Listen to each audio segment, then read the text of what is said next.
Ya, selamat datang Faiz, Umi Faiz, Umi Fadil, Umi Nizam.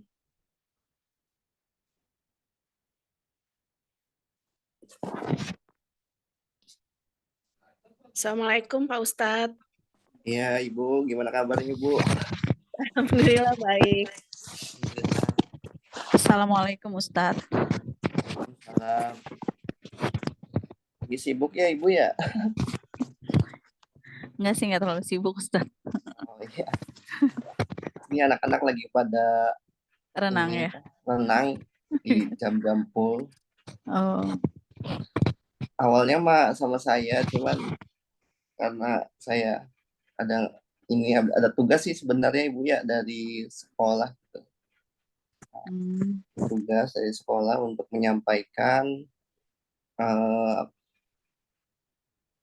apa keadaan kelas gitu. Jadi harus disampaikan ke wali santri gitu.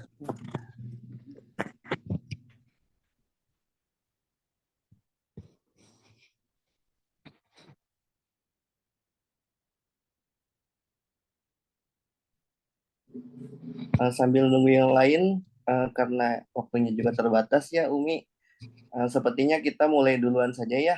Kita langsung mulai saja ya. Mangga Pak Ustadz. Ya, baik. Saya mulai saja. Umi semuanya, Umi Nizam, Umi Aska, Umi Fadil, Umi Kin, Uminya Faiz, dan Uminya Gibran. Baik, saya mulai. Bismillahirrahmanirrahim. Assalamualaikum warahmatullahi wabarakatuh. Waalaikumsalam Waalaikumsalam warahmatullahi warahmatullahi wabarakatuh. wabarakatuh. Alhamdulillah, alhamdulillahirabbil alamin. Wasbihi nasta'in wala umurid dunya waddin. Wassalatu wassalamu ala sayyidina Muhammadin wa ala alihi washabihi ajmain. Asyhadu an la ilaha illallah wa asyhadu anna Muhammadar Rasulullah. Baik, kepada Abi semuanya, wali santri kelas 7F, puja dan puji syukur kita panjatkan atas kehadiran Allah Subhanahu wa taala, atas berkat dan rahmatnya, hidayah yang kita bisa sama-sama berkumpul di tempat secara virtual ini ya, dengan sehat walafiat. Salawat serta salam semoga tetap curahkan kepada baginda besar Nabi Muhammad SAW yang telah menurunkan ajaran Islam kepada umatnya hingga akhir zaman. Ya, perkenalkan Umi, saya wali kelas 7F. Saya mengajar informatika. Izinkan saya untuk membagikan layar ya, untuk menampilkan slide PowerPoint sini.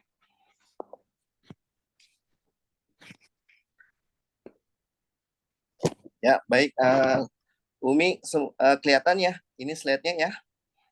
Kelihatan Pak Ustadz. Iya. Baik, Umi semuanya. Jadi saya ingin adakan pertemuan seperti ini karena harus saya sampaikan kepada Bapak Ibu semua, karena ini mencangkup keadaan kelas ya.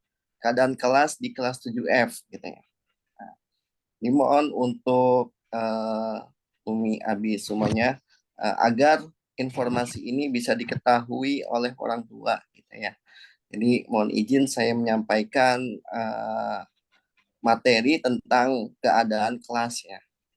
Baik, bagi Ibu dan Bapak semua yang barangkali ada yang masih belum kenal ya, saya perkenalkan, saya itu Denny Fitriadi, saya mengajar informatika di Multazam. Saya sudah dari tahun 2014 sampai sekarang, itu sekitar 7 tahun ya, Umi, 8 tahun saya di Multazam. Saya kelahiran 12 April 1991. Saya sudah punya anak satu, dan sekarang saya tinggal di Manis Kidul, perumahan Gria Sampurna. Nah, kebetulan saya juga mengikuti kegiatan guru penggerak juga ya. Jadi kalau misalkan Umi dan Abi masih belum tahu, saya kenalkan gitu. Jadi budaya positif ya. Ketika anak-anak itu berada di kelas, saya beserta guru-guru yang lain menciptakan budaya positif tersendiri ya di dalam kelas atau kebiasaan-kebiasaan yang dilakukan di kelas gitu ya. Yang tentunya adalah kegiatan yang positif. Nah, kalau Ibu dan Bapak tahu ya bahwa kegiatan di kelas itu ada beberapa hal yang positif gitu. Salah satunya adalah sholat tepat waktu. Nah, sholat tepat waktu ini biasanya santri itu ketika sudah jam 12 anak-anak itu bisa langsung ke masjid untuk mengikuti sholat berjamaah. Dan ada pula kegiatan-kegiatan di hari Senin itu ada yang namanya sholat duha. Ya. Sholat duha berjamaah yang dipimpin oleh wali kelas atau ketua kelas gitu. Dan ada juga tilawah ya Umi, Abi semuanya, bahwa di kelas 7F itu sebelum belajar saya adakan tilawah. Tilawah, yang pertama tilawah. Atau ada juga Asmaul Husna ya, untuk memberikan semangat ya, untuk memberikan semangat belajar gitu. Kemudian kegiatan belajar mengajar ya juga pasti dilakukan ya Umi Abi semuanya. Tentunya guru-guru di sekolah juga alhamdulillah semuanya itu tepat waktu ketika mengajar, dan kalau ada jam yang kosong eh, guru piket itu memberitahu dan digantikan. Guru piket itu menggantikan guru yang tidak hadir gitu.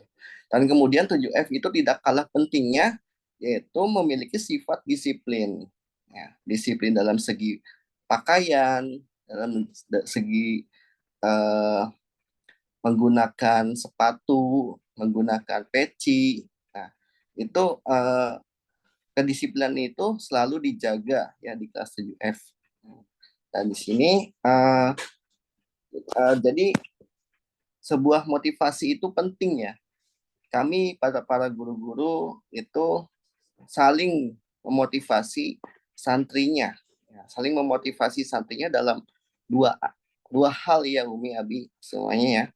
Jadi motivasi yang ada di sekolah itu terbagi menjadi dua, terutama yang ada di kelas 7F gitu. Ya, yang pertama adalah dorongan motivasi. Ya, jadi santri itu dia itu disiplin, dia tuh nggak pernah terlambat, dia nggak pernah pakai sepatu. Nah, alasannya kenapa? Karena takut dihukum gitu ya, takut dihukum oleh OSMA gitu ya. Jadi ada kelas 7F itu kena hukuman waktu itu ya. Karena hukuman waktu itu karena dia itu tidak menggunakan, dia itu seragamnya berbeda, atau sepatunya itu tidak menggunakan sepatu atau terlambat lah ya. Jadi waktu itu pernah anak kelas 7F itu dihukum gitu ya, dihukum ya, oleh OSMA gitu ya, karena tidak menggunakan atribut sekolah gitu ya. Nah, pada kemudian hari, di hari yang kedua, dia itu tepat waktu. Dia itu tidak dihukum lagi gitu. Dan seterusnya. Nah, saya tanya kepada anak kelas 7F, kenapa waktu itu kamu dihukum, kok sekarang enggak? Saya takut saya takut sama kakak Osma, takut dihukum gitu. Saya takut dihukum sama kakak Osma, jadi saya telat gitu ya. Saya rajin gitu ya. Dan ada juga motivasi dalam bentuk uh, penerapan hadiah gitu ya. Jadi si santri itu dia itu rajin karena ingin mendapatkan hadiah gitu. Jadi apa santri itu memiliki sifat ketergantungan untuk mendapatkan hadiah. Jadi dia berdisiplin pengen hadiah aja gitu, pengennya hadiah gitu, karena disiplin, karena dia tuh pengen hadiah gitu. Nah, ini disebut dorongan motivasi. Dorongan motivasi itu halnya itu hanya seperti halnya santri itu berharap ya. Santri itu berharap terbebas dari hukuman gitu, atau mengharapkan hadiah. Yang paling baik adalah motivasi individu ya, yaitu motivasi yang menghargai dirinya sendiri karena bernilai ibadah. Jadi ini disebut istiqomah ya, Umi, Abi semuanya, bahwa setiap anak itu lebih baik memiliki dia itu memiliki hati yang bisa memotivasinya dirinya sendiri gitu ya. Sebelum memotivasi orang lain, dia sendiri yang harus dimotivasi. Apakah kegiatan saya ini bernilai ibadah atau hanya ingin mendapatkan hadiah gitu ya. Jadi si santri itu uh, dia tuh punya keinginan sendiri bahwa saya nggak pernah terlambat itu, saya nggak pernah uh, apa, saya tidak pernah terlambat, saya tidak pernah melanggar, itu sadar bahwa inilah hal baik bagi saya gitu, bagi saya. Jadi saya tidak mau melanggar aturan. Ini justru lebih baik ya untuk memotivasi dirinya sendiri. Nah, budaya positif terwujudnya jika warga kelas 7F bisa memotivasi dirinya sendiri dengan keyakinan karena mengharapkan ibadah dan niat baik pada hatinya. Ya, seperti itu ya Umi Abi ya. Jadi kita berbuat baik di sekolah itu tidak mengharapkan imbalan, tidak mengharapkan hadiah, tidak takut dengan hukuman, tapi kita sadar bahwa disiplin itu penting untuk diri kita sendiri. Gitu. Nah, alhamdulillah kelas 7F dia semuanya itu kompak ya. Jadi kompak itu dalam artian dia bisa mengikuti aturan, mengikuti kegiatan belajar, karena setiap hari juga saya memotivasinya agar menumbuhkan rasa percaya dirinya, rasa keyakinannya bahwa memotivasi dirinya itu sangat penting, ya, terutama di budaya-budaya positif yang ada di sekolah, gitu, yang ada di sekolah. Nah, selain itu ya Umi, Abi semuanya, nah, bagaimana sih mengatasi santri yang melanggar gitu ya. Nah, kebetulan kelas 7F itu kemarin tuh baru ada satu ya Om ya. Ada satu yang dua orang sih sebenarnya. Dua orang yang melanggar aturan gitu. Dalam melanggar aturan bukan halnya terlambat, menggunakan seragam berbeda gitu ya. Tapi ada sesuatu lah ya, itu dalam kegiatan belajar gitu ya. Dan itu gimana sih cara penanganannya gitu ya. Ya, ini rahasianya. Nah, dalam proses pendidikan pasti ada saja santri yang tidak mengikuti aturan gitu. Seperti tidak mengerjakan tugas, berkata kasar, kemudian ada hal yang melanggar lainnya, apalagi santri itu sedang menggunakan alat belajar ya, Abi ya. Jadi alat belajar itu justru memicu efek negatif pada dirinya, ya kan? Dan itu pasti sangat berdampak sekali ya, sangat berdampak dengan hal negatif pada santri semuanya. Nah, dan bagaimana sih cara mengatasinya gitu ya? Bagaimana sih cara mengatasinya agar santri itu tidak melanggar aturan gitu ya? Dan ini merupakan hal yang berat sih bagi guru-guru, bagaimana sih cara agar bisa membawanya itu ke positif lagi gitu, yang tadinya negatif gitu ya. Inilah caranya ya Umi Abi semuanya. Nah, kita harus tahu ya Umi Abi semuanya bahwa kebutuhan dasar manusia itu ada beberapa aspek ya kan, ada 4 aspek ya gitu ya. Nah, setiap perilaku santri dilandasi untuk memenuhi kebutuhan dasarnya ya. Ada 4 aspek dan 4 aspek ini dijadikan satu survival ya, atau bertahan hidup ya ketika berada di lingkungan sekolah. Yang pertama ada cinta kasih sayang ya. cinta kasih ya. Cinta kasih itu seperti halnya ada siswa atau santri yang dia itu suka banget dengan sekolahnya gitu. Ada santri yang dia itu selalu menolong temannya, selalu santri itu selalu memberikan temannya itu motivasi, semangat belajar atau semangat di pondok gitu, nggak pengen pulang aja gitu ya. Jadi ada juga santri yang cinta dengan pelajarannya juga ya, cinta dengan pelajarannya. Seperti halnya setiap belajar dia itu mengikuti, dia itu selalu semangat dalam belajar itu yang diharapkan sih ya Umi Abi. Dan ada juga kesenangan. Kesenangan itu bukan ke arah negatif dan positif ya. Jadi kedua-duanya itu masuk gitu. Kesenangan itu ya. Apa kesenangannya itu di ngejailin anak gitu ya. Ada juga kesenangannya itu eh, dia itu selalu terlambat gitu ya. Itu kesenangan mereka gitu ya. Dan setiap orang itu berbeda-beda ya pemikirannya. Penguasaan, kebebasan ya. Gitu. Penguasaan biasanya santri itu bisa memiliki sifat yang paham ya dengan aturan-aturan sekolah gitu ya. Aturan-aturan sekolah sehingga dia tahu ya gimana sih yang nanti akan terjadi seperti apa gitu ya. Kemudian adalah kebebasan. Nah, jadi ketika santri memiliki sifat yang dia itu wah di Muntajam nih asik, saya merasa senang atau saya merasa lebih bebas di sini ya, daripada di rumah gitu ya. Daripada di rumah saya lebih bebas di pondok karena di pondok itu bersama teman-teman gitu ya. Dan ini adalah teori kebutuhan dasar manusia, dan teori ini mencangkup kehidupan anak semuanya yang ada di lingkungan sekolah, itu bertahan hidup. Nah, salah satunya adalah ada satu kasus ya, Umi Abi semuanya ya. Dan ini adalah teori kebutuhan dasar ya. Teori kebutuhan dasar. Nah, ini ada satu kasus nih ya, Umi Abi. Ada satu kasus ya. Nah, misalkan saya sebut saja namanya Fulan ya. Namanya Fulan. Jadi Fulan itu selalu berkata kasar ya dengan temannya, selalu berkata kasar dengan gurunya, selalu berkata kasar dengan lingkungan sekolahnya gitu ya. Dan ya kata-kata kasar itu sudah terkenal lah ya, karena dia selalu mengucapkan.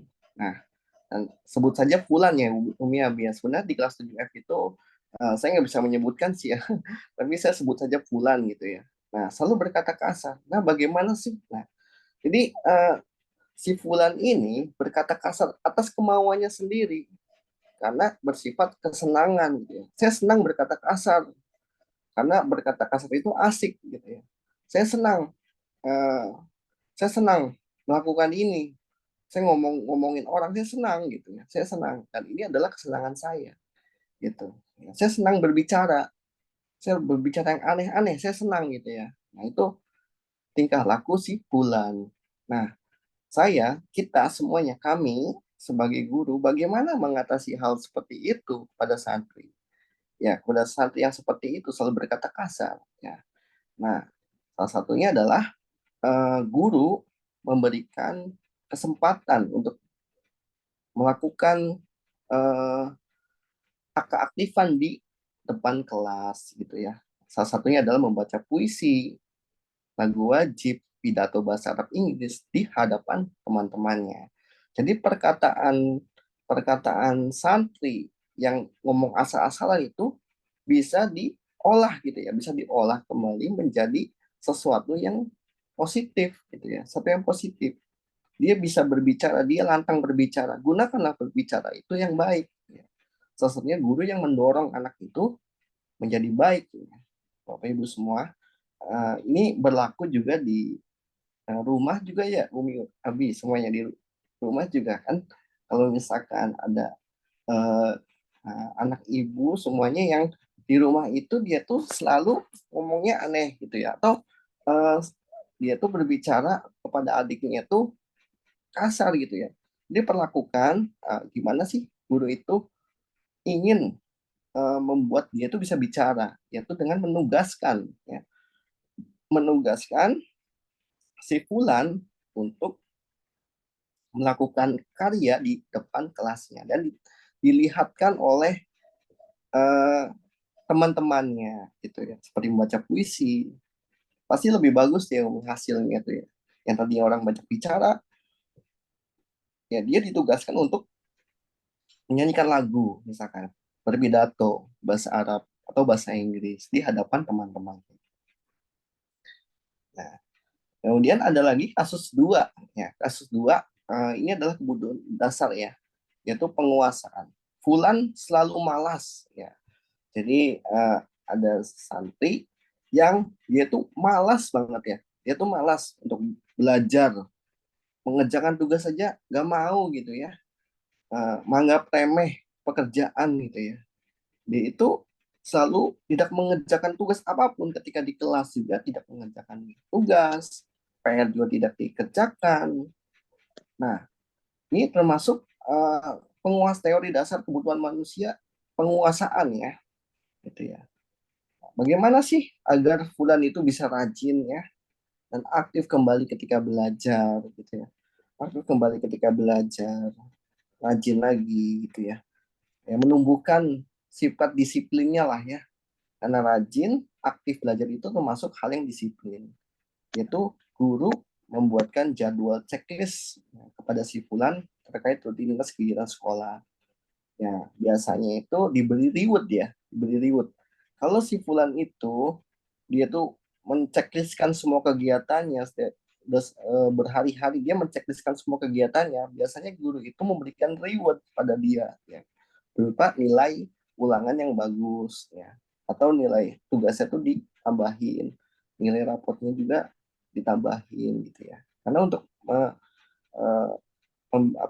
mendorong si Fulan itu agar memiliki sifat disiplin. Nah, begitu juga dengan di rumah ya Umi Abi. Barangkali beberapa santrinya itu sedang perizinan atau sedang libur ya. Males tuh misalkan di rumah ya, mohon maaf. Eh, bisa melakukan jadwal checklist lah kegiatannya. Misalkan tilawah checklist. Terus bantuin orang tua checklist kan itu merasa lebih disiplin gitu ya, seperti itu ya Umi Abi. Nah, nah ini Umi Abi barangkali ada yang mau ditanggapi, ada yang mau menanggapi sebelum saya lanjut ya.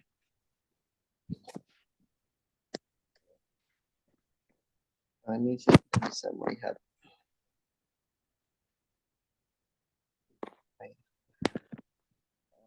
Bisa dilanjut ya Umi Abi ya? Lanjut Ustadz. Iya. Ustadz. Ya, baik. Ya, saya lanjut ya Umi Abi ya. Ya, saya berharap Umi Abi paham ya yang saya sampaikan ya Umi Abi.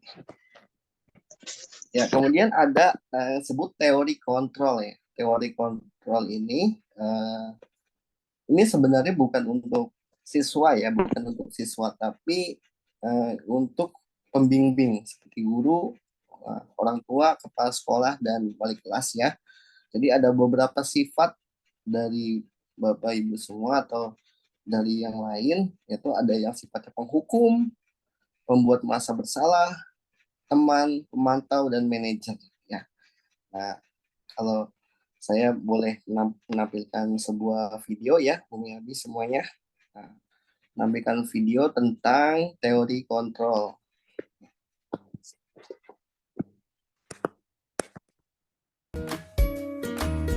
Umi Abi, videonya sudah jalan ya? Salam bahagia Ibu dan Bapak guru hebat. Dalam penerapan disiplin positif restitusi, salah satu program yang dikembangkan adalah 5 posisi kontrol.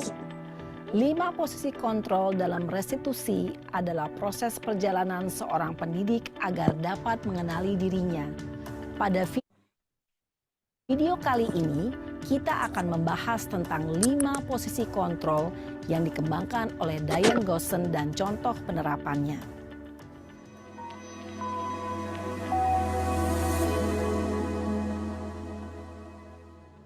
5 posisi kontrol itu adalah 1. Posisi penghukum. 2. Posisi pembuat merasa bersalah. 3. Posisi teman. 4. Posisi pemantau atau monitor. Dan 5. posisi Umi manajer. Abi, kelihatan ya? Untuk lebih Kelihatan Pak Ustadz. Oh iya, kelihatan ya. Kelihatan Lanjut. Ustadz. Kelihatan tapi putus-putus ya? Iya, sinyal mungkin ya. Nah, saya lanjutkan. manajer. Untuk lebih memahami kelima posisi tersebut, mari kita saksikan kasus Naren yang terlambat hadir 20 menit di sekolah dan melihat bagaimana kelima Nanti datanya posisi saya klik kontrol aja untuk dalam videonya ya, menghadapi Umi. masalah tersebut.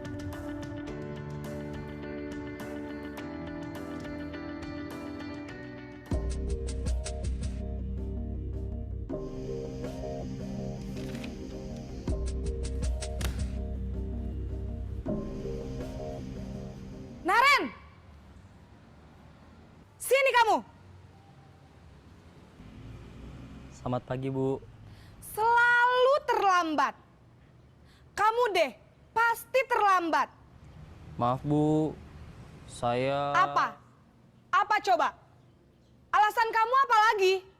eh, Kapan sih kamu tidak terlambat? Malas sekali ya kamu jadi anak. saya... Dasar pemalas. Gak kapok-kapok sih kamu.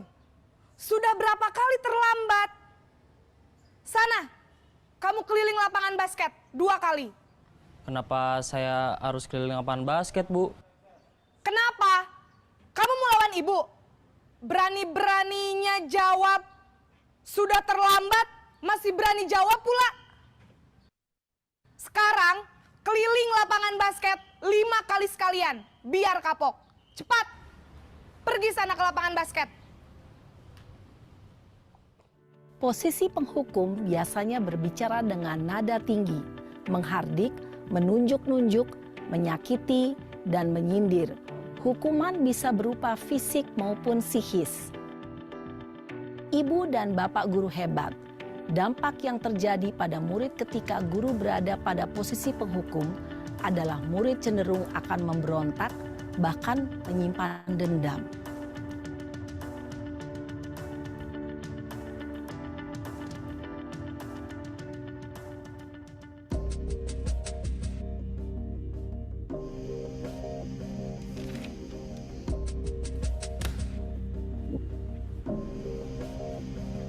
Naren!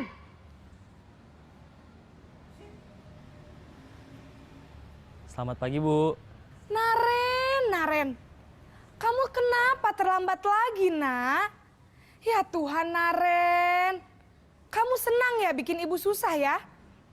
Kalau kamu terlambat lagi, nanti ibu yang ditegur bapak kepala sekolah, nak. Disangka ibu tidak bisa membina kamu. Duh, gimana ini? Maaf, Bu. Duh, Gusti Naren. Kamu suka ya kalau ibu ditegur bapak kepala sekolah? Terus, sekarang ibu harus tulis apa ini di buku absen? Ini kamu sudah sering terlambat loh. Ibu harus apa coba? Maaf, Bu. Maaf sekali. Ya sudah, lain kali jangan bikin ibu susah lagi ya nak ya. Ibu tidak akan kuat lagi kalau kamu begini terus. Bisa jantungan kalau ibu ditegur bapak kepala sekolah. Sana cepat ke kelas. Maaf ya, Bu. Maaf sekali. Posisi pembuat rasa bersalah berbicara dengan nada tenang, cenderung lembut. Namun kata-kata yang diutarakan membuat murid merasa menjadi orang yang gagal. Memandang buruk dirinya sendiri, merasa tidak berharga, dan tidak sanggup membahagiakan orang lain. Ketika guru mengambil posisi pembuat rasa bersalah, murid akan menganggap dirinya yang bersalah dan ia akan menyimpan emosi negatif tersebut di dalam dirinya.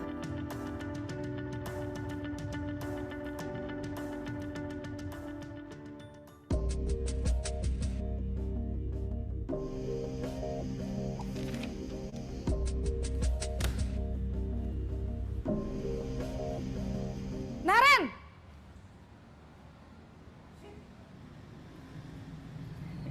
Selamat pagi, Bu. Wah, sudah jam berapa ini nak?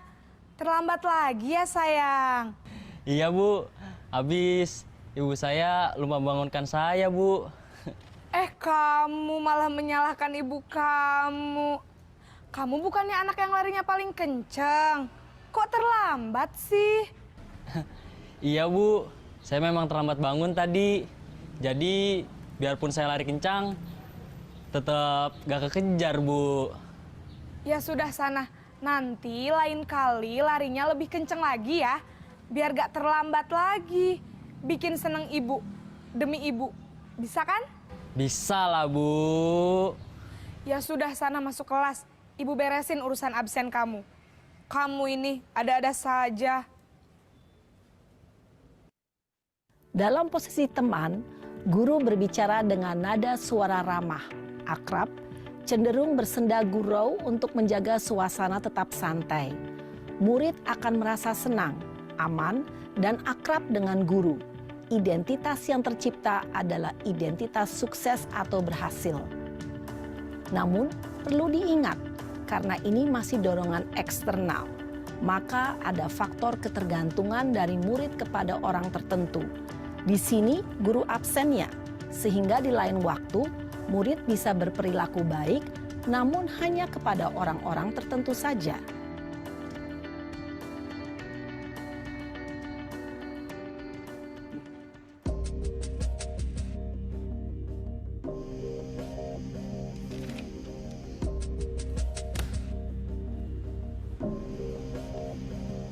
Naren!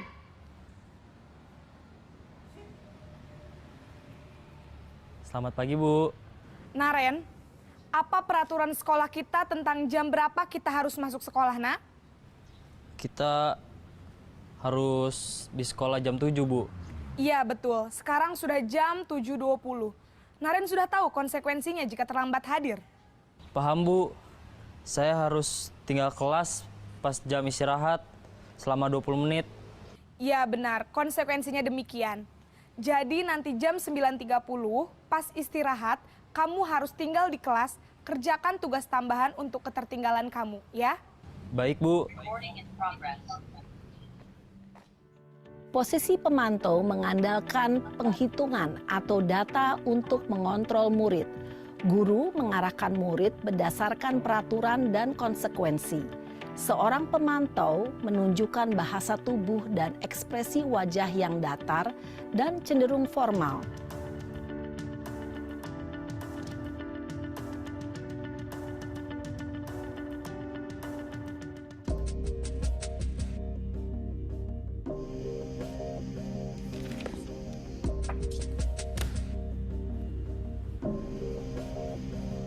Naren!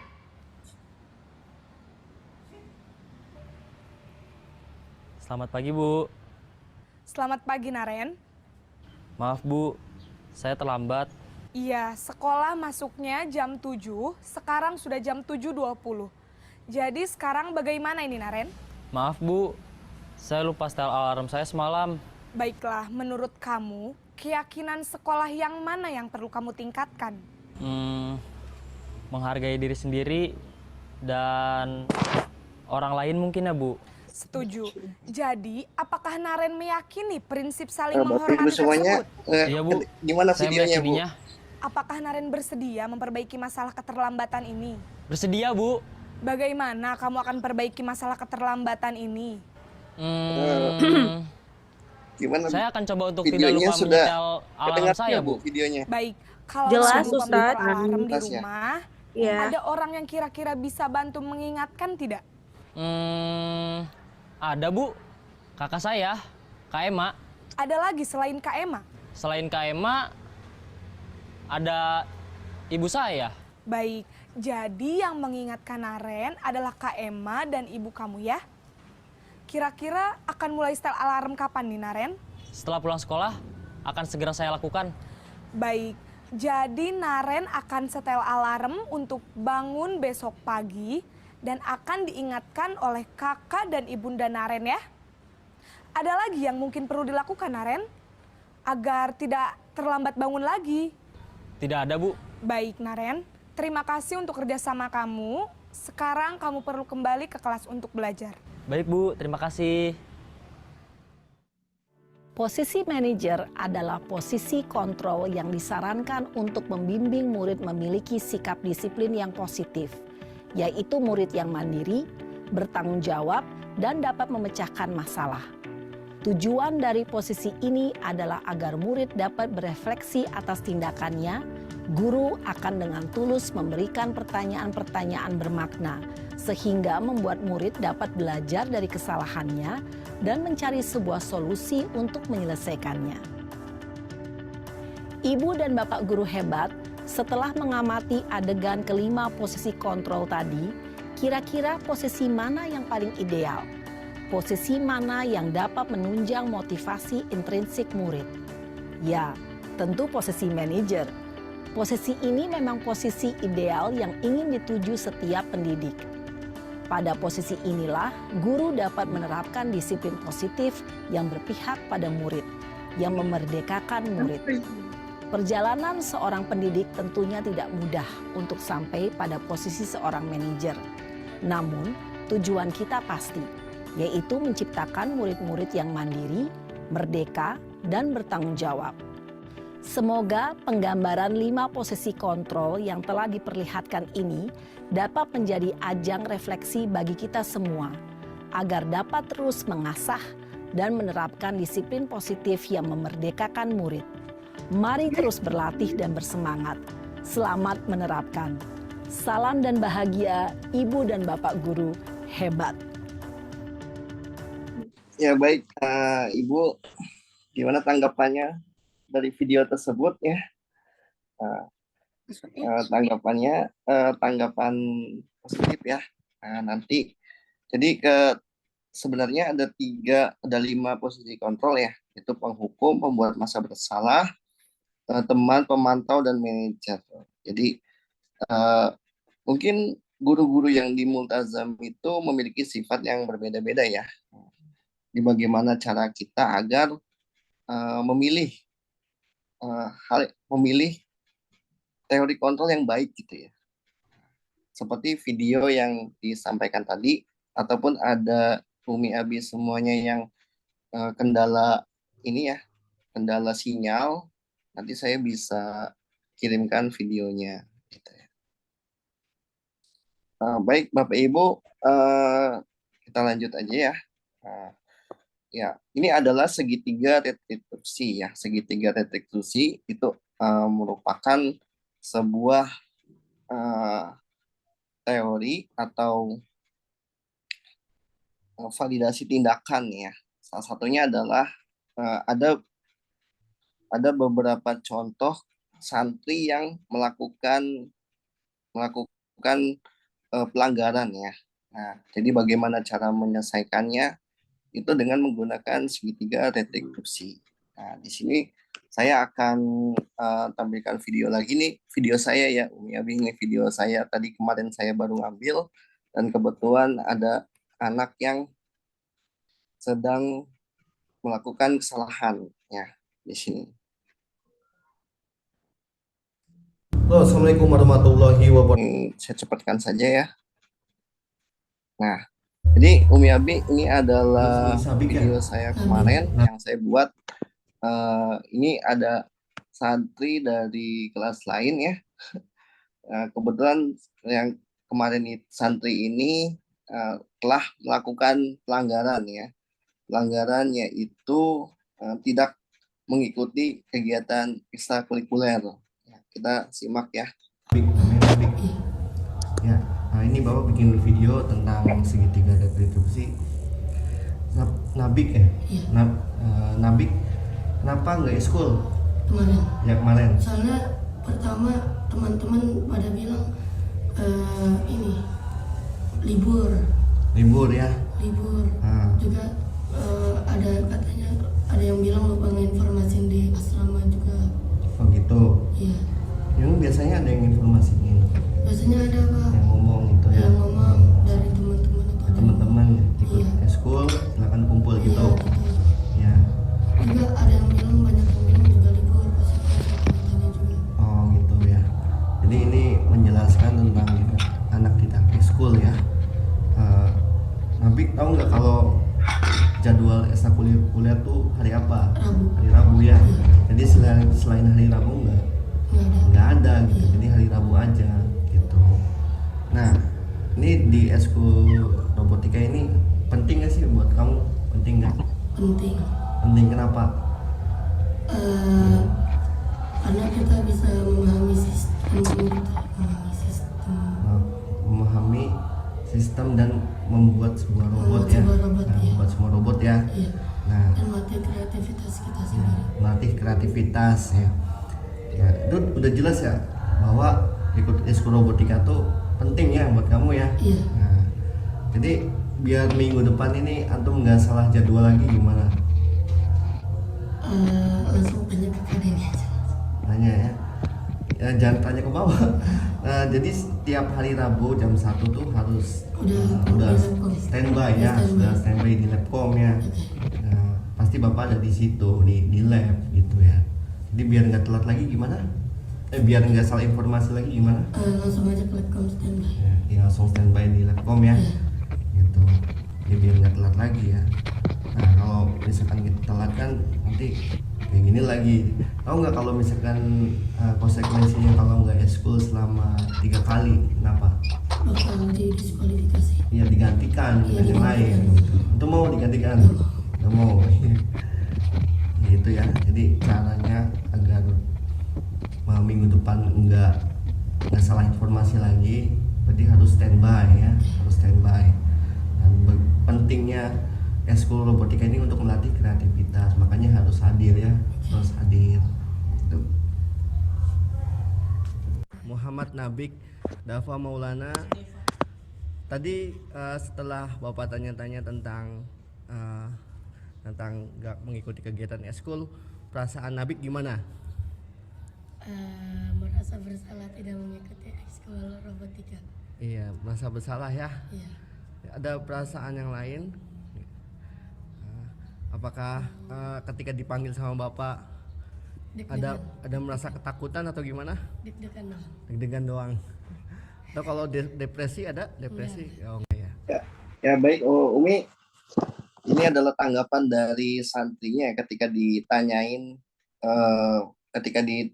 tanggung jawabnya, kenapa nggak eskul. Nah, jadi nggak ada rasa depresi atau apa, tapi hanya kaget saja gitu ya.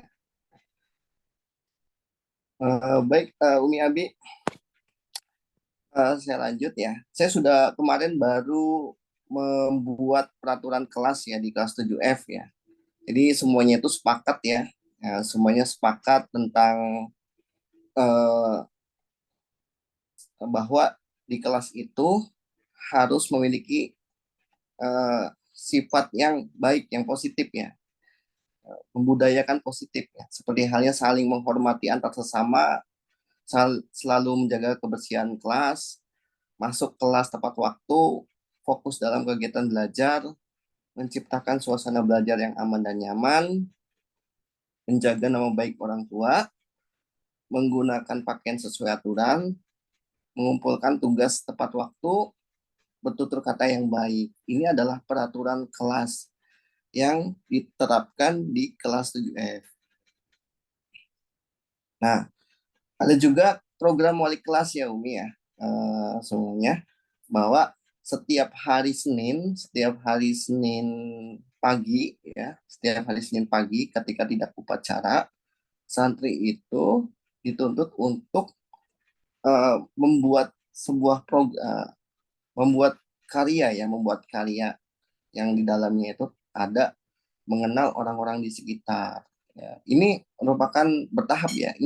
Saya sudah melakukan poin yang kelima ya. Yang kelima, mengekspresikan kreativitas membuat proyek ya. Karena ini dimulai pada saat pertama kali masuk kelas ya. Seperti mengenal orang di sekitar, karena kelas 7 itu baru disekolahkan, dia tidak mengetahui nama-nama yang ada di sekolah siapa aja gitu ya, guru-guru siapa aja, makanya dikenalkan. Terus membuat keyakinan kelas, membuat kesepakatan kelas, bertanggung jawab atas jabatan yang didapatkan. Itu seperti halnya diterapkan KM ya, ketua kelas ya. Ketua kelas ya. terus ada bendaharanya siapa, bendahara kelas, itu tanggung jawab. Mengekspresikan kreativitas membuat proyek gitu. Dengan alat belajar sih Umi ya. Dengan alat belajar membuat sebuah proyek dan meraih mimpinya. Ini adalah program wali kelas. Program wali kelas ini berlaku sampai lulus ya, sampai lulus kelas 7, dan di kelas 8 kita berbeda lagi programnya gitu. Dan saya juga melaporkan progres kelas 7F, yaitu dari mulai absensi. Alhamdulillah absensi kelas 7F itu lumayan sih, bagus ya, 90%, dan saya ambil dari yang izin sakit, dia tuh keluar kelas lah gitu ya, keluar kelas ya. Kalau izin sakit, saya masukkan ke daftar absensi ya kan gitu ya, daftar absensi. Kecuali yang alpha keluar gitu ya, nggak saya masukkan gitu. Dan alhamdulillah kelas 7F hasil absensinya adalah 90%. Kemudian ada pelanggaran. Nah, pelanggaran ini 3% ya Umi Abi ya.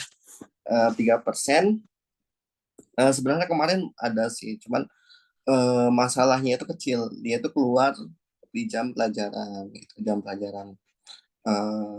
Karena setelah ditanya-tanya belet pipis, jadi sering ke kamar mandi gitu ya, dengan beberapa alasan gitu ya, atau telat masuk ke kelas gitu. Mungkin saya beri poin 3% ya. Jadi sebagian besar itu semuanya itu bagus gitu ya. Kebersihan kelas, alhamdulillah kelas UF bersih banget ya. Bersih banget, itu benar-benar dijaga lah. Habis makan-makan juga kan diberesin lagi, ada yang piket gitu. Dan setiap hari Senin pagi juga saya menyuruh anak itu untuk piket gitu. Dan bahkan setiap pulang sekolah juga piket. Penghargaan itu dalam bentuk ini ya, reward ya, yaitu Jangan bobo, ibu aja. absensi. Dalam segi absensi itu diberikan reward atau pembelajaran yang baik ya. Seperti reward memperoleh nilai yang bagus. Akademik juga lumayan bagus ya, 90%, dan semuanya mengikuti. Guru-guru juga tidak komplain di kelas 7F. Alhamdulillah. Ya baik, Umi Abi semuanya. Abi semuanya saya kembalikan ke ini ya. Aku pengen semuanya dicampur Ke screen-nya. ini. Aku dua.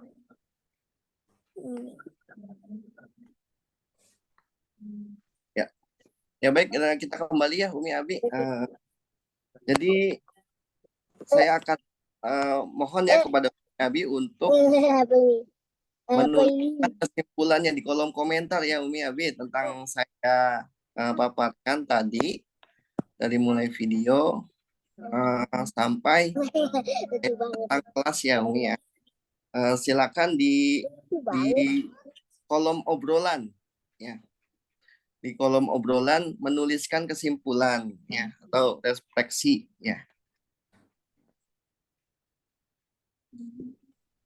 Ya. Silakan saya kasih waktu 5 menit ya Umi ya, atau untuk menuliskan di kolom obrolan kesimpulan. 2000 Kesimpulannya.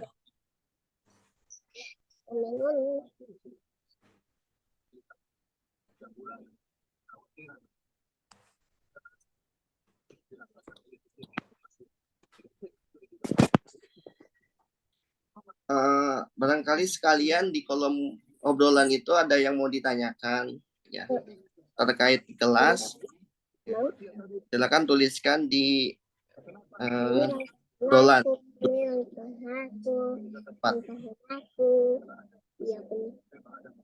Udah dua.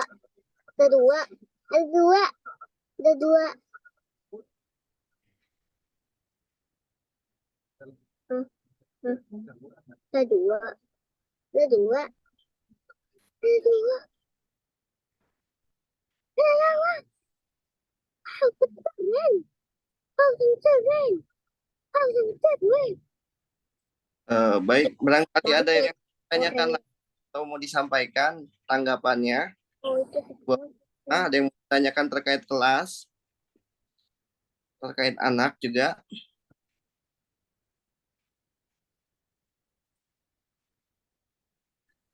Assalamualaikum Ustadz. Ya, waalaikumsalam Ibu. Ini dengan Ibu siapa? Umi siapa? Kezi. Kezi, ya Kezi. Ya. Ya, Ustadz mau nanya.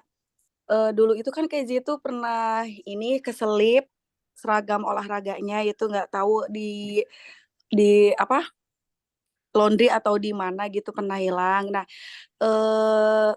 itu tuh kalau misalkan nggak pakai seragam olahraga kayak gitu nanti kena pelanggaran nggak itu Ustadz? Oh iya, baik. Sebenarnya ada beberapa siswa, beberapa santri juga yang kasusnya sama ya tentang kehilangan seragam ya. Dan saya juga sering mengingatkan ya pada santri-santri semua bahwa seragam itu paling penting ya, yaitu simbol sekolah ya. Dan ada tuh yang seragam itu sudah kecil, sudah bolong gitu ya. Ya sudah kecil, udah bolong ya. Bahkan santri itu dilihat itu kurang pantas gitu ya. Jadi disarankan agar meminta sebuah ini ya pernyataan atau bahwa kenapa sih nggak menggunakan seragam ini gitu ya. Itu menjelaskan alasannya gitu. Kalau misalkan di sekolah mungkin di guru kelas ya, di guru kelasnya. Bu, saya tidak menggunakan seragam karena seragam saya sudah kecil gitu ya, sudah bolong. Oh iya, nggak apa-apa ya. Jadi hanya menyampaikan ini apa alasannya kenapa, dan alasannya itu karena kecelakaan atau alasannya itu sesuai dengan kondisi siswa ya, santrinya gitu. Karena mungkin hilang atau dan sebagainya, bisa menggunakan seragam yang lain gitu, misalkan atau olahraga mah di luar jam sekolah ya, Umi ya. Di luar jam sekolah seperti itu kan hanya kegiatan ekstrakurikuler gitu ya. Itu boleh menggunakan baju biasa gitu ya. Dan itu banyak yang namanya santri di pondok ya, banyak yang hilang gitu ya. Iya Ustadz. Yang bukan hanya itu saja, nggak masalah sih Umi. Iya baik Ustadz, terima kasih. Nah, terima kasih. Ya barangkali ada yang lain, Ibu Bapak.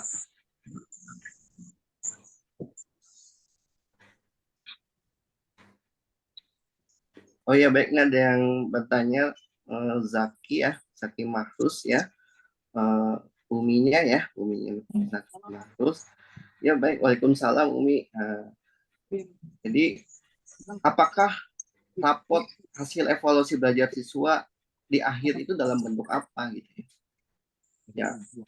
Seperti yang sudah dilakukan ya Umi, dalam bentuk raport ya. Jadi di raport ya. Nanti raport itu di dalam bentuk PDF ya. Dalam bentuk PDF di share ke WA wali santri. Kemudian di situ bisa lihat tuh ada kegiatan apa aja, eskul, ada berapa kali belajar di kelas itu nilainya berapa saja, bisa diketahui kasus-kasus apa saja. Ya mungkin kalau kasus mah lebih jatuhnya ke pembinaan ya, lebih ke pembinaan. Kalau misalkan di sekolah kan mungkin tidak mengikuti pelajaran gitu ya. Itu bisa dilihat dari file PDF itu kalau kelas 7. Atau kalau misalkan sudah lulus di kelas 9, itu nanti diserahkan soft filenya gitu dalam bentuk raport. Kertasnya soft filenya itu diserahkan kepada wali santri semua. Kalau dari kelas 7 mah hanya bentuk PDF saja. Dan itu sudah mencakup semua evaluasi yang ada di sekolah gitu ya. Oke, siap. Hanya Pak ya. Misalkan satu bulan kalau bersama guru orang tua. Iya, ya. Rindu ada ya? Rindu aja ya. Oh ini ya, bisa. Oke. Ya baik. Jadi karena ini setiap hari kelas 7 ya, Umi Abi, ya saya simpulkan saja pertanyaannya Ibu Bapak semua bahwa untuk memotivasi santri itu butuh yang namanya kolaborasi ya dengan guru lain ya. Kolaborasi dengan guru lain dalam hal penyelesaian masalah ketika di kelas ataupun di luar, ketika di luar jam pelajaran gitu ya. Pasti ada kolaborasi, dan kolaborasi ini bersifatnya positif ya. Jadi tidak hanya menghukum santri, tidak hanya memberi pelajaran kepada santri tentang fisik apa dan sebagainya, dan mungkin hukuman juga dalam bentuk hafalan Quran ya. Jadi misalkan anak itu dihukum nih ya, kita buat anak itu hukumannya itu menghafal 1 halaman, misalkan besok setoran gitu ya. Seperti itu ya Umi Abi. Jadi dalam bentuk yang positif gitu ya. Atau halnya menyelesaikan semua tugas di sekolah ya. Tugas sekolah seperti halnya membersihkan kelas, ya membersihkan kelas, piket bersama teman-teman yang dihukumnya itu, sehingga kelas itu kan bersih ya, bersih, nyaman. Kemudian ketika kelas itu nyaman, bersih, belajar juga lebih enak kan, belajar lebih nyaman gitu ya. Itu seperti itu ya. Untuk sebenarnya kemarin juga baru dibahas ya tentang pelanggaran siswa ya, pelanggaran santri ya, bahwa guru-guru telah sepakat melakukan hukumannya itu dengan hal yang positif gitu ya, dengan hal yang positif.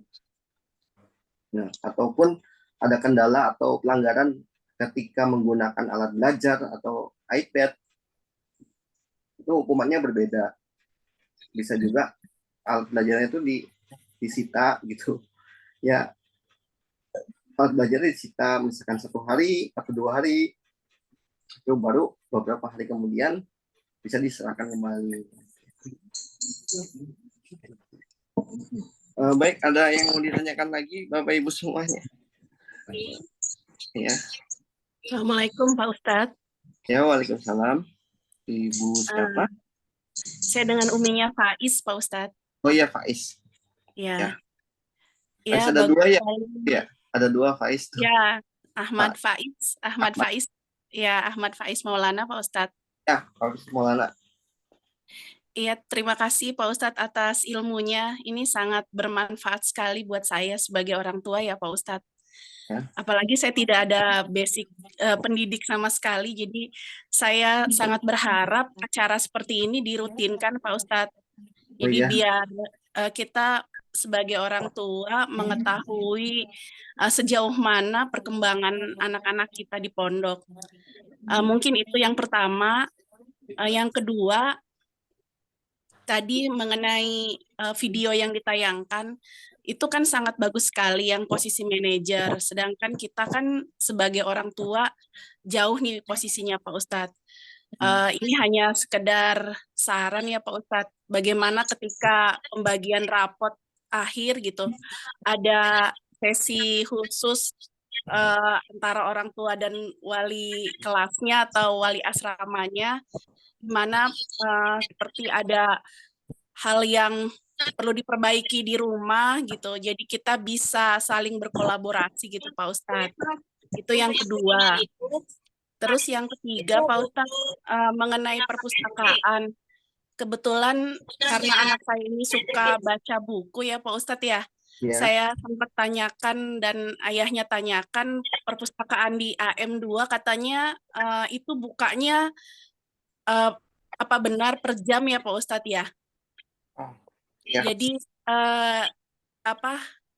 saya pengen jadwalnya yang jelas gitu Pak Ustadz, jadi biar anak kami kalau istirahat bisa mengunjungi perpustakaan gitu Pak Ustadz.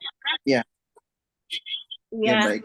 Ya. Itu yang ketiga Pak Ustadz. Yang keempat ini Pak Ustadz mengenai liburan. Itu kan liburan sangat lama ya Pak Ustadz ya, 17 Desember sampai 10 Januari. Januari kalau dihitung kurang lebih 23 hari Pak Ustadz. ya sebulan. Ya, sebulan kurang. Itu kan yang saya khawatirkan, sebenarnya motivasinya turun ya Pak Ustadz ya, motivasinya turun gitu. Itu yang saya khawatirkan karena kalau di rumah kan cenderung banyak kemudahan dan melenakan gitu Pak Ustadz. Gimana caranya atau ada jadwal-jadwal yang mungkin nanti di rumah orang tua bisa memantau atau bekerja sama gitu. Jadi ketika anak-anak kembali lagi ke pesantren itu motivasinya sama gitu ketika dia ada di sana gitu Pak Ustadz. Seperti itu. Terima kasih Pak Ustadz. Ya, terima kasih Umi Faiz ya. Ya, agenda seperti ini juga sebenarnya adalah ide ya Bu ya, ide saya karena ada hal yang harus disampaikan, hal positif yang harus disampaikan kepada Umi Abi semua ya, seperti ini ya. Juga, oh ya, boleh.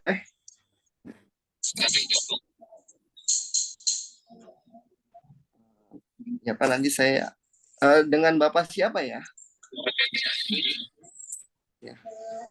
Maaf Pak, suaranya kurang ini. Izin Pak RK mungkin ada tambahan security dan oke, tapi kita masukin di PPNP ya. Dan untuk kolom depan pasang ini harus mana ya Pak? Oke, Bapak suaranya kurang jelas Pak. Tahu? Iya. Ya. Ditulis di kolom komentar ya Pak, kalau obrolannya.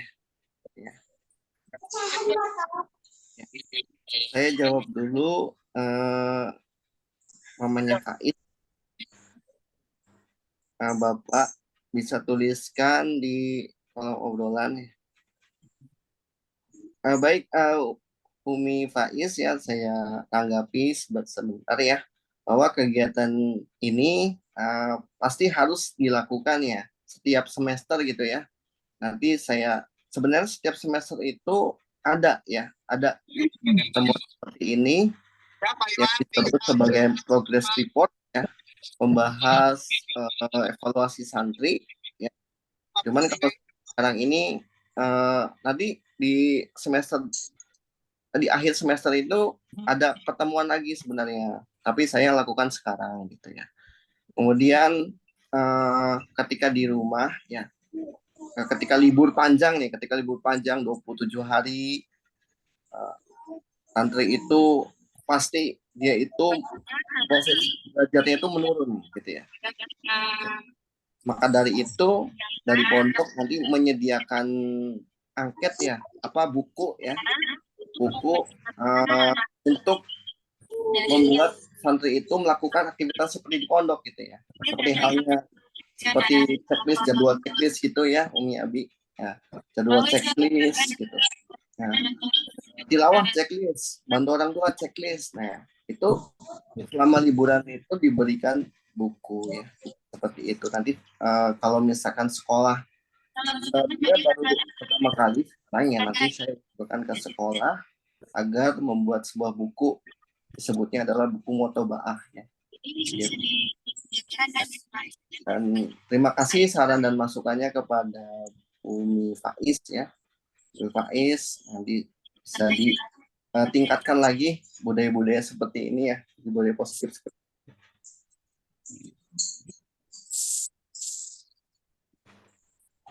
Ya, baik. Ada pertanyaan lagi? Ada pertanyaan lagi? Ibu Karawang sudah lengkap, tinggal di mana RK Ibu?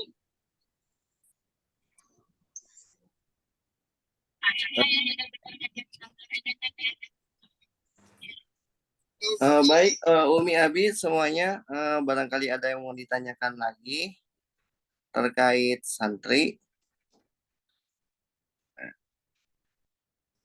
Ya. Jadi saya berpesan ya Umi Abi ya, ketika ada kesalahan, pelanggaran di santri ya, Ya, jadi saya mohon maaf ya, mohon maaf sebesar-besarnya kalau saya mungkin membuat santri itu uh, dalam tanda kutip dimarahin gitu ya, dalam tanda kutip dimarahin gitu ya, mohon maaf. Tapi dalam marah itu bukan berarti kita tuh menggunakan nada keras ataupun dengan fisik ya. Namun marah itu bisa dikendalikan dan diarahkan ke arah yang positif gitu ya. Kami bisa menyelesaikan semua masalah pelanggaran yang terdapat pada santri, mungkin butuh waktu untuk, karena sifat santri itu berbeda-beda ya. Ada yang dikasih tahu sekali, dia akan melakukannya lagi, dan itu santri itu seperti itu ya Umi Abi. Ya, jadi butuh waktu dan proses gitu ya, butuh kesabaran juga gitu ya.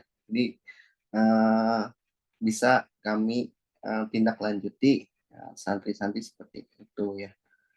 Ya, mungkin kalau misalkan tidak ada pertanyaan lagi ya Umi Abi ya, saya akhiri saja ya pertemuan wali santri seperti ini. Dan saya mohon maaf sekali lagi bahwa wali asrama kita Ustadz Aldila tidak bisa hadir karena sedang bersama anak-anaknya berenang ya di Jamjampol ya, berenang di Jamjampol, jadi tidak bisa bersama kami. Sebenarnya mau ikut sih, kemarin itu mau ikut di sini membahas santri juga ketika di pembinaan, tapi dia tidak bisa karena ada jadwal bersama anak-anaknya. Ya baik Umi Abi semuanya, barangkali kalau tidak ada yang ditanyakan lagi, terima kasih tanggapannya yang sudah di kolom komentar ya. Saya akan rekam semuanya, saya akan tuliskan satu-satu dan saya akan jawab ya nanti. Saya akan rekam ini dan saya juga akan share ke mungkin disimpan dulu ya, kalau misalkan itu nanti saya share ke YouTube gitu. Ya baik, mohon Umi Abi, kalau tidak ada pertanyaan lagi saya undurkan diri ya. Karena kalau misalkan ada pertanyaan atau lain sebagainya atau tanggapan bisa di grup atau di chat saya ya. Nanti saya akan melakukan latihan seperti ini lagi di lain waktu ya. Baik Umi Abi, saya tutup ya. Kalau tidak ada pertanyaan, saya ucapkan wassalamualaikum. Saya ucapkan jazakallah khair. Terima kasih, syukran pada wali santri semuanya. Semoga tetap sehat, semangat ya. Saya tutup. Wassalamualaikum warahmatullahi wabarakatuh. Waalaikumsalam warahmatullahi warahmatullahi wabarakatuh. wabarakatuh. Terima kasih Ustadz. Terima kasih Pak Ustadz. Terima kasih Pak Ustadz. Terima kasih Pak Ustadz, syukron. Syukron. Iya.